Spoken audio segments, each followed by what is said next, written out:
In 2015, it was estimated that the unemployment rate stood at 40%. The Federation of Kenya Employers reported that young people accounted for 67% of the country's unemployed workforce.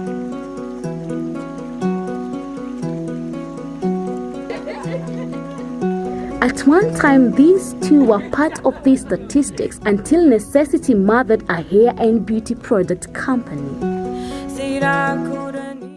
Afrolicious was born when the founders decided to keep their hair natural. At the time we were in Nairobi, that was in 2014, and the natural hair movement was just blossoming. So we were looking around for affordable butters and oils to maintain our hair, but we couldn't really find them. So us guys decided to just travel Africa looking for these precious resources, and then once we found them, we figured out a way to repackage them and sell them to the public at an affordable price, and also advise the African woman on how to maintain her hair in general. Despite the raise of tax on cosmetics products, this industry continues to buzz due to the rising income levels and increased availability. In 2014, Kenyans spent 1 billion shillings on cosmetics, translating to a bigger piece of the pie for Afrolicious.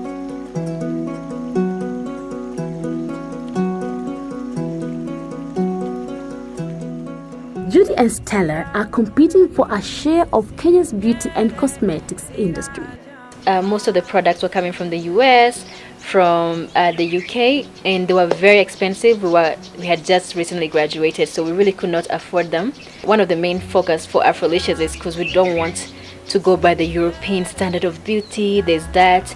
We wanted something that's our own and by us, and also like affordable.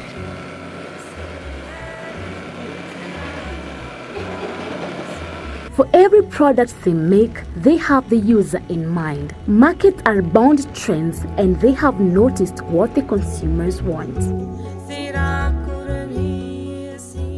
Even if you look at our product, you will see mine and Judy's number on the product. Why? Because we want you to actually call us if you're having a problem with the product, if you're not quite sure about how to use the product, if you want to know what other ways you can use the product.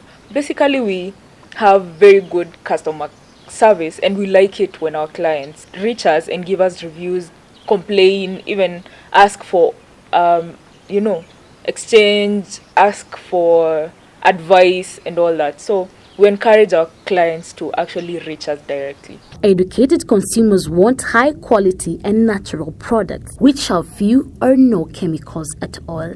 All our products are chemical free. That means they're all natural. What that means is we get it from the actual seed of the fruit, the actual flesh. What you see is what you get. Avocado oil from avocados, sweet almonds from almonds. So that way, that means that if you're buying something from us, you know exactly what's in it. You don't have to go Google a certain ingredient, like a chemical ingredient. You don't know what that is. You're a busy person.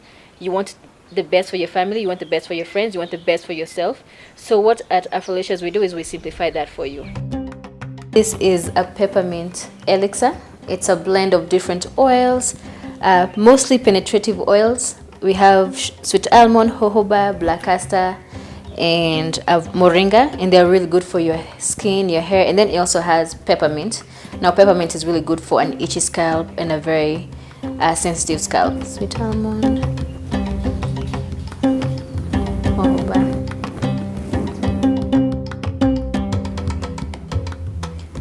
moringa, and then just a little bit of black castor.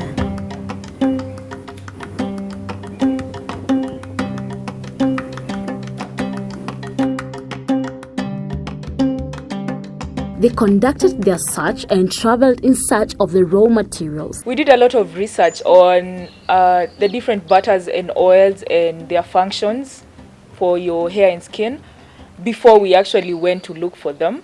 So by the time we went to look for them, we knew exactly what we were looking for. We went to Uganda, where we got the shea butter, where we got the avocado oil and palm kernel. And then we went to Voi and the coast, where we got a bunch of other oils like jojoba, like sweet almond, like coconut oil. And also we went to Tanzania where we got cocoa butter. So basically you will notice that all our products are sourced from East Africa, and all of them are used to make our product.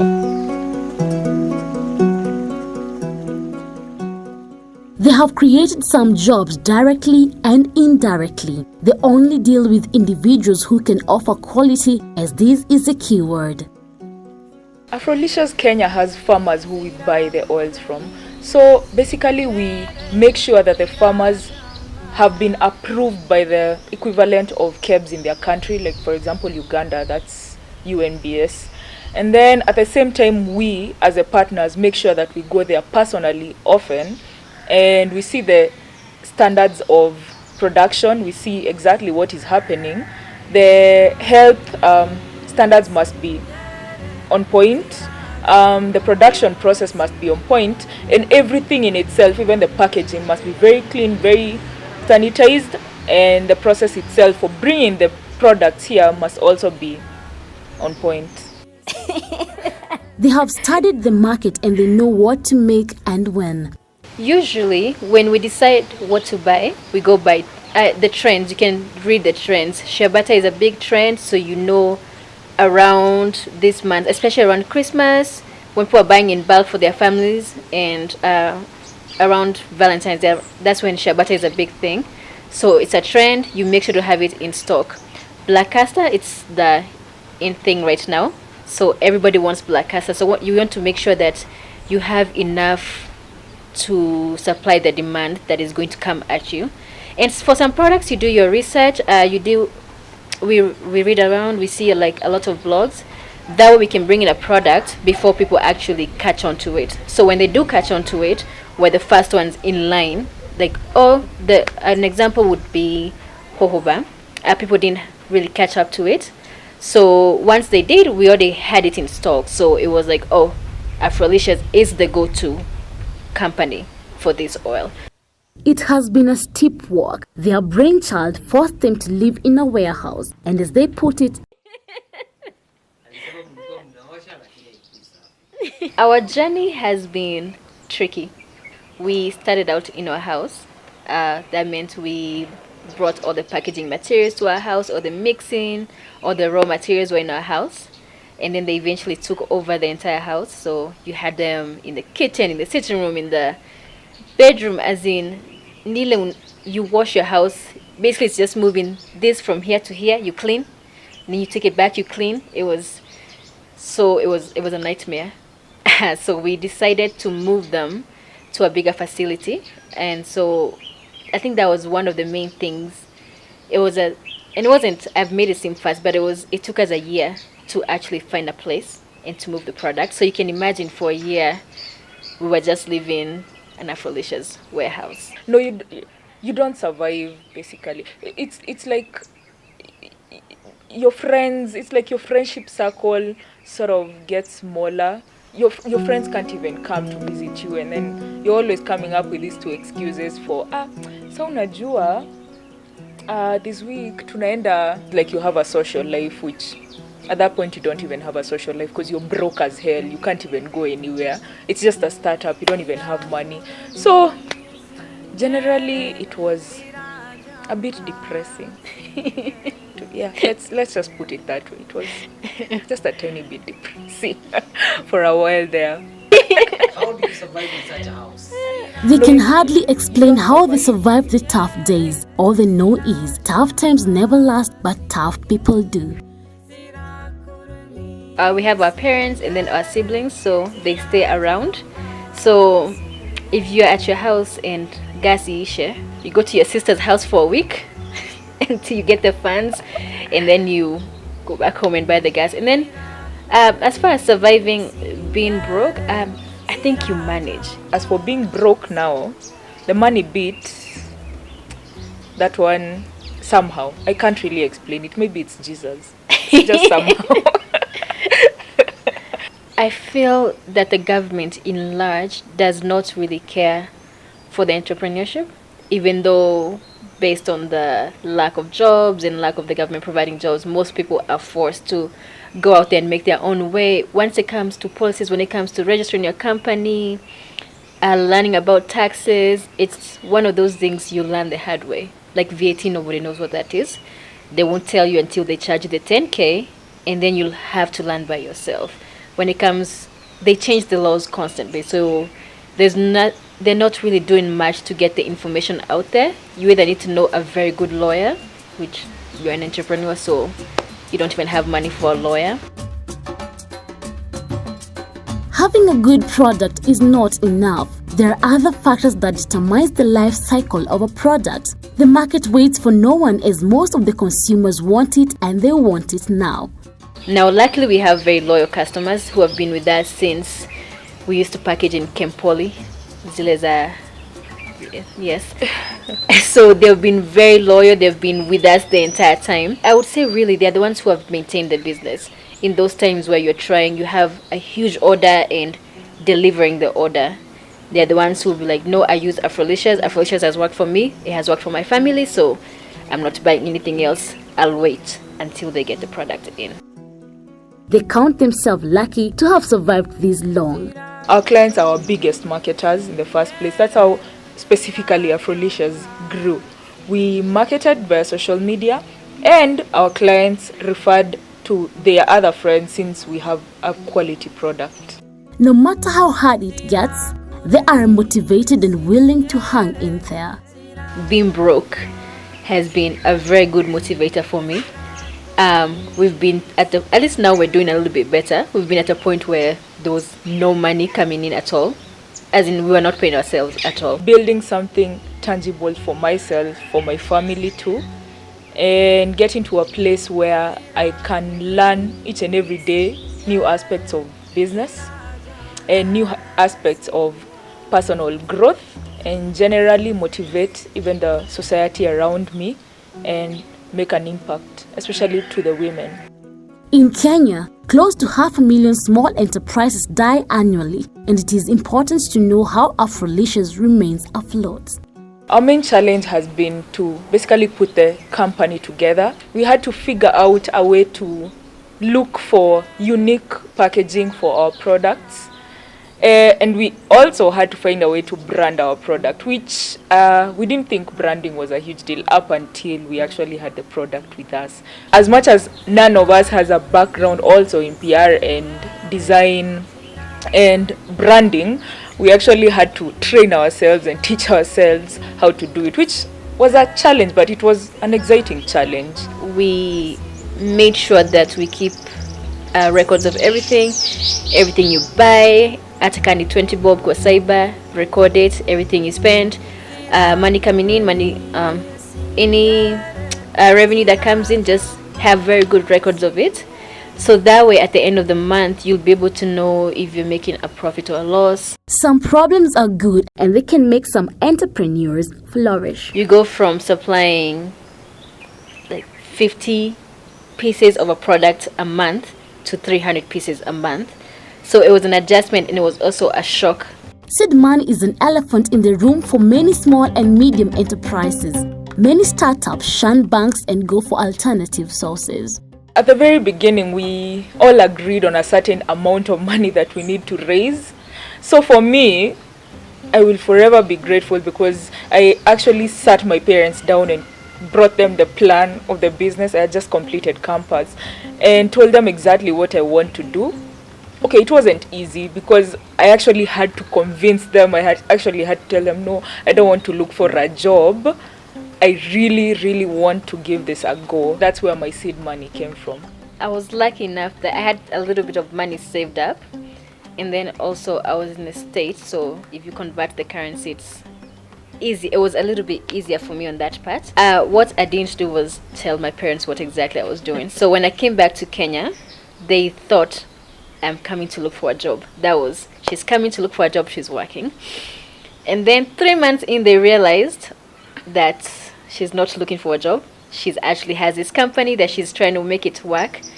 It was an adjustment period. I had a lot of phone calls, a lot of references. They know a lot of people who know people, so there was that. But now I think I would say 6-7 months in, that's when they were like, okay, clearly she has survived this long, so maybe let's see where this is going. Information has kept them at the top of the game. Their ears and eyes are always open. We get information from blogs, from YouTube, from social media, from books even, from websites. So generally we are very lucky to be in the digital age because we have a very wide source of information. On top of the research that we did, we really wanted somebody who was an authority in the field of using natural products. So we are partnered with a trichologist, and what he does is he can, if you have hair issues with your hair, balding, which a lot of African women actually deal with, it's an unspoken thing, but it happens a lot. So if you call us, we can refer him to you. He's the person to go to. He'll help you diagnose what's happening to you and come up with a plan. And then with that plan, it also includes natural oils. So that's where the partnership comes through. There are vast advantages of using natural care products and hair care products. Yeah, the first one is that they are safe. They are safe to use because they are made of natural ingredients. Natural ingredients are generally very, very good for the scalp. Yeah, in that they don't have those harmful chemical preservatives in them that usually harm the scalp. And some of those can even initiate hair loss. Even make your hair very brittle and even very itchy at times. The expert says there are things that the consumer should understand while buying products. Hell can break loose if purchasing is ill-informed. Quite a number of things that one needs to consider when buying hair and beauty products. And probably the first one I will probably so just a word of caution. One needs to understand your hair type. You need to understand your hair type in that if a certain product works for a certain individual, it may not necessarily work for you. There are things that people do which harm their hair. It's easy to confuse what's good and what's trending. Another thing I've seen people do on their hair is that they go and do tinting, hair tints, or hair dyes. Yeah, actually when you do that, actually what you're doing is that you're damaging your hair. You're making your hair very porous, and you're just damaging your hair. So once you do the hair dyes or the tints, there are a number of important things that one needs to do to give that hair the strength back. Yeah, you need to like shampoo on maybe a weekly basis because your hair is now like sick, like an invalid hair, very sick. Shampoo even on a weekly basis. You need to moisturize, yeah, with the leave-in and water on a daily basis, and then protein treatment you can do it on a weekly basis just to give back strength to the hair. And then basically you can do some natural oils which are also very good. They add some strength to the hair. Oils like shea butter and coconut, they help to moisturize the hair as well. If you combine those two with the leave-in conditioner, it works very well. Just with water, and then you can just do water, then do your shea butter or cocoa butter or even coconut oil. It works very well. The number of people using natural products is growing. Safety is one of the factors leading to this phenomenon. Actually, the dangers of using products that are made using these chemicals are I just mentioned probably the sulfate part of it. Like most shampoos contain a lot of sulfates because probably it's cheap to make a product with a lot of sulfate, so it forms and it makes the client happy. And sometimes it's just probably a marketing gimmick. Yeah. So the dangers here are the sulfate is harmful. A lot of sulfate, yeah, can be harmful to the scalp. It can make your scalp very dry. First of all, it gets rid of the sebum from the scalp, which sebum is something that usually nourishes and protect the scalp and the hair as it grows. Yeah, and at that point it can irritate the scalp and initiate some hair loss processes. So those are some of the dangers. So I would probably advise somebody, if you're going to look for shampoo, look for sulfate-free shampoo. It might be a little bit more expensive, but it's worth. Today they're doing well, but they want their tomorrow to be better. Some things need to be done to ensure entrepreneurs see their businesses flourish. Afrolicious Kenya aspires to be an African brand that is accepted worldwide.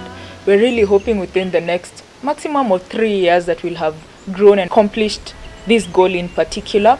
We want to be the one brand that everyone trusts in terms of natural oils and butter, but at the same time we want to develop products such as beard friendly products for men. So we want to go into men's products too, and at the same time we also want to go into shampoos, conditioner, basically anything that helps with natural hair and natural skincare. They are still learning and doing it. Today they are wiser than they were when they started. My advice for upcoming entrepreneurs would be to just whatever you're passionate about, do make sure you have research on it, be an authority on that. But also, it's not enough to have a good product anymore. You have to get yourself out there. You have to market yourself. You have to spend money to make money. Just do it. It is very hard at the start. I have to admit it. It's very hard at the start. It's very challenging. You are afraid, but then once you get used to it, you start growing. You start growing mentally. You start growing personally, and you start generally enjoying it more. And by doing that, by getting even more passionate than you were before, the company grows with you. So take heart, and we will all get there eventually.